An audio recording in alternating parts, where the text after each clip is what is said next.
En ce 30 juin, nous inclinons nos têtes devant la mémoire des pères de notre indépendance. Lumumba nous rappelait que l'indépendance du Congo marque un pas décisif vers la libération de tous les continents africains.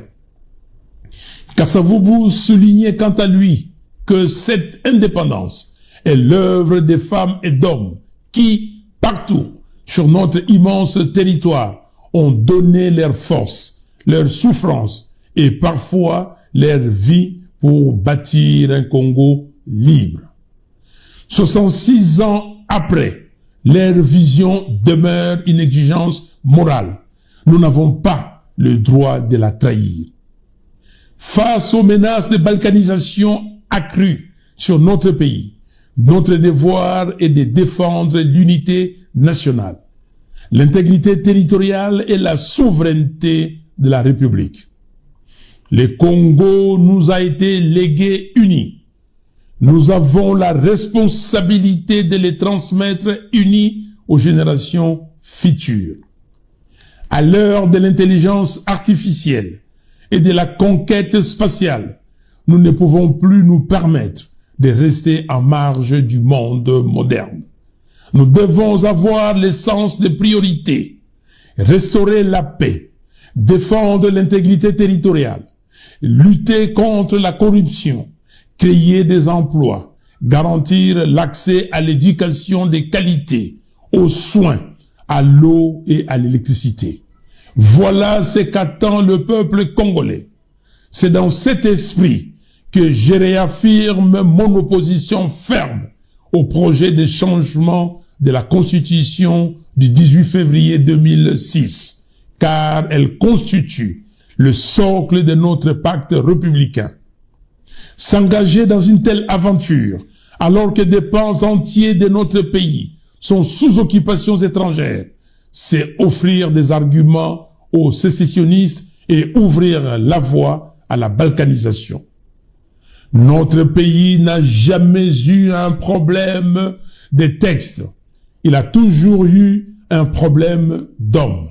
C'est pourquoi, avec d'autres leaders politiques et la société civile, nous avons créé la coalition article 64 le 19 mai dernier pour défendre l'ordre constitutionnel et préserver l'alternance démocratique. Le 3 juin, Kinshasa et plusieurs villes du pays ont répondu massivement à notre appel des villes mortes. Le 12 juin, au Palais du Peuple, des Congolais ont exercé pacifiquement leur droit constitutionnel de manifester. Ils ont été sauvagement réprimés. Ce n'est pas en cherchant à nous tuer qu'ils feront taire la vérité et nous faire renoncer à notre combat. Je rends hommage aux compatriotes tombés le 12 juin pour la démocratie. À vous qui portez l'uniforme de la République, soldats, policiers, magistrats, vous avez prêté serment à la nation, pas à un homme. Pour rappel, il y a 10 ans de cela maintenant, j'ai marché main dans la main aux côtés de ceux qui vous disent de nous réprimer aujourd'hui. Nous protégions la même constitution, le même principe. Ils savent qu'ils sont dans le faux. En témoignent leurs propres propos de l'époque.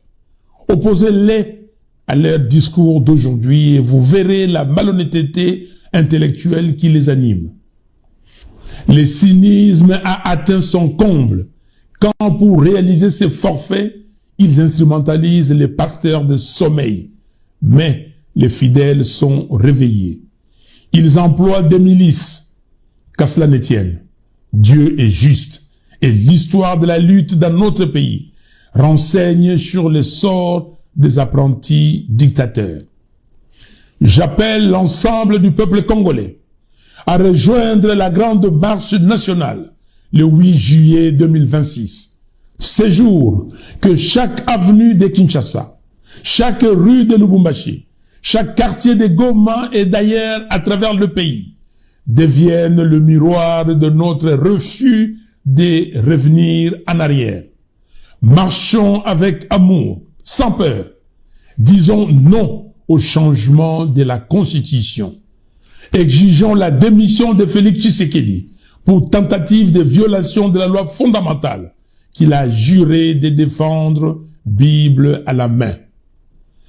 À mes frères et sœurs de la diaspora, vous êtes le Congo hors de ses frontières. Levez-vous. Le Congo a besoin de vous. Maintenant, pas demain.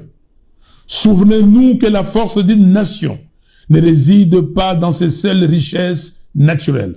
Elle réside dans sa capacité à respecter sa constitution, à protéger ses libertés et à transmettre aux générations futures un État plus juste, plus fort et plus stable. Inspirons-nous de l'esprit de Lumumba qui appelait les Congolais à bâtir un pays fondé sur la justice, la dignité et l'unité nationale.